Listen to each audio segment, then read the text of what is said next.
सहज ही अपनी ओर हम चले वतन की ओर।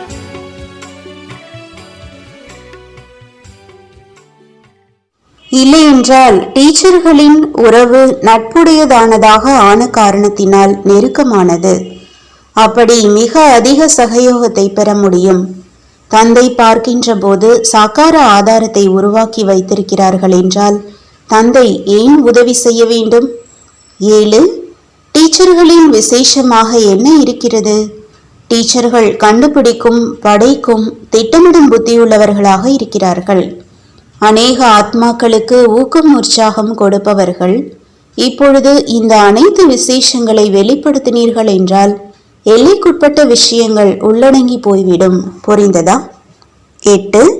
டீச்சர்களின் விசேஷம் அனுபவம் நிறைந்தவர்களாக இருக்கிறார்கள். பேசுபவர்களாக மட்டுமின்றி அனுபவம் நிறைந்தவர்களாகவும் இருக்கிறார்கள். பேசுவது கூட அனுபவத்தின் ஆதாரத்தில் இருக்கிறது. இத்தனை அனைத்து விசேஷங்கள் நிரம்பிய பார்வையோடு பாப்தாதா பார்க்கிறார். அப்படியானால் எவ்வளவு மகானாக ஆகிவிட்டீர்கள்? மகான் நிலையை விருந்தினர் என்று புரிந்து நடத்துவிக்க வேண்டும். மகான் நிலையை தன்னுடைய சொத்து என்று புரிந்து கொண்டு விடாதீர்கள்.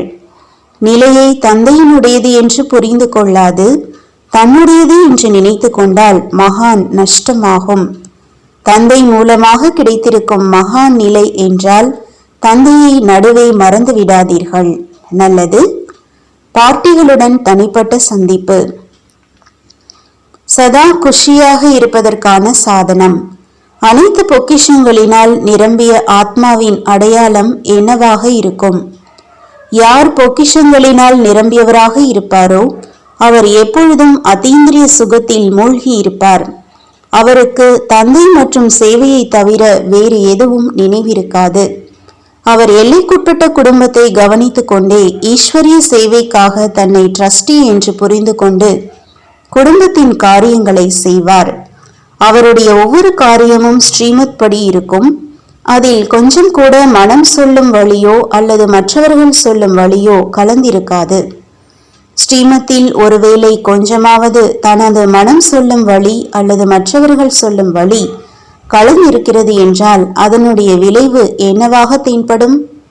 ஒருவேளை ஸ்ரீமத்தில் மனம் சொல்லும் வழி அல்லது மற்றவர்கள் சொல்லும் வழி கலந்திருக்கிறது என்றால் எப்படி சுத்தமான பொருளில் ஏதாவது அசுத்தமான பொருள் கலந்துவிட்டது என்றால் ஏதாவது நஷ்டம் ஏற்பட்டு விடுகிறது. அதேபோல் இங்கேயும் ஸ்ரீமத்தில் மனம் சொல்லும் வழி அல்லது மற்றவர்கள் சொல்லும் வழி கலந்து விடுகிறது என்றால் சேவை மூலமாக என்ன பிராப்தியாக வேண்டுமோ அது ஆவதில்லை. குஷி, வெற்றி, சக்தியின் அனுபவமும் இருக்காது. ஸ்ரீமத் படி நடப்பதினால் அதன் விளைவாக வெற்றி இருக்கும்.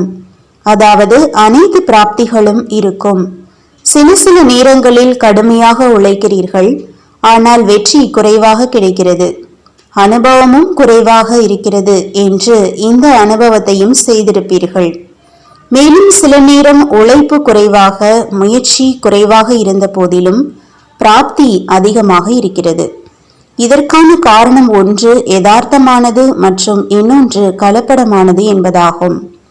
எனவே இந்த சூக்ஷ்ம சோதனை செய்ய வேண்டும். ஏனென்றால் மனம் சொல்லும் வழி மிக சூக்ஷ்மமானது. மாயா மனம் சொல்லும் வழியை ஈஸ்வரிய வழியில் ராயல் ரூபத்தில் கலந்து விடுகிறது.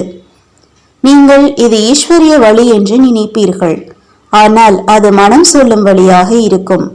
இதற்காக பகுத்தறியும் மற்றும் நிர்ணயம் செய்யும் சக்தி தேவையாக இருக்கிறது.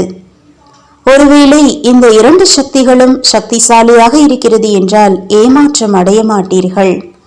யாரிடம் அழும் பழக்கம் இருக்கிறதோ அந்த குழந்தைகள் தானாகவே தந்தையிடமிருந்து விலகி விடுகிறார்கள். மனதில் துக்கத்தின் உணர்வுகள் வருவது கூட அழுவதாகும்.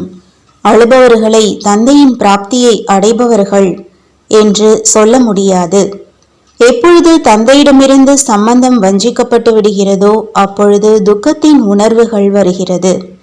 அப்படி அழுவது என்றால் தந்தையிடமிருந்து உறவை முறித்துக் கொள்வது, தந்தையிடமிருந்து தன்னுடைய முகத்தை திருப்பிக் கொள்வது என்பதாகும். யாராவது அழுகிறார் என்றால் யாரிடமும் முகத்தை காண்பிக்க மாட்டார், அவசியம் முகத்தை மறைப்பார். இதை நீங்களும் பார்த்திருப்பீர்கள். எப்படி ஸ்தூலமாக அழுவதினால் இயல்பாகவே முகம் மறைக்கப்பட்டு விடுகிறது என்றால், மனதினால் அழுவதினால் கூட இயல்பாகவே தந்தையிடமிருந்து முகத்தை திருப்பிக் கொள்கிறார்கள். ஒரு பொழுதும் துக்கத்தின் உணர்வுகள் எண்ணத்தில் கூட வரக்கூடாது. சுகவள்ளலின் குழந்தைகளாக இருந்து கொண்டு பின்பு அவர்களிடம் துக்கத்தின் உணர்வுகள் இருக்கிறது என்றால் அது அழகல்ல. மூட் ஆஃப் ஆவது கூட மனதால் அழுவதாகும். அப்படி மூட் ஆஃப் ஆகிறீர்களா? எப்பொழுதாவது ஏதாவது சேவையின் வாய்ப்பு குறைவாக கிடைக்கிறது என்றால் மூட் ஆஃப் ஆகிறீர்களா? தன்னை களைப்பற்றவராகவும் மற்றும் சோம்பல் இல்லாதவராகவும் நினைக்கிறீர்களா? சோம்பல் என்றால் தூங்குவது மட்டுமல்ல, களைப்பற்றவர் என்பதின் அர்த்தமே யாரிடம் சோம்பல் இல்லையோ அவர்தான். அப்படி எப்பொழுதும் களைப்பற்றவராக இருப்பது என்றால், எப்பொழுதும் தந்தையின் எதிரில் இருப்பது என்றால் எப்பொழுதும் குஷியாக இருப்பார்கள். மிக வேகமுள்ளவர்கள் எந்த ஒரு பிரச்சனையிலும் நிற்க மாட்டார்கள். பிரச்சனையை நிறுத்துவதற்கு முயற்சி செய்யும், ஆனால் அவர் அதை தாண்டி சென்று விடுவார். பிரச்சனைகளை சிந்தித்து நேரத்தை வீணாக்க மாட்டார். மிக வேகமுள்ளவர் என்றால் பாபா என்ன சொன்னாரோ அதை செய்தார். இவர் ஏதோ ஆன்மீகமான நபர் என்று தூரத்திலிருந்தே அனுபவமாகும்.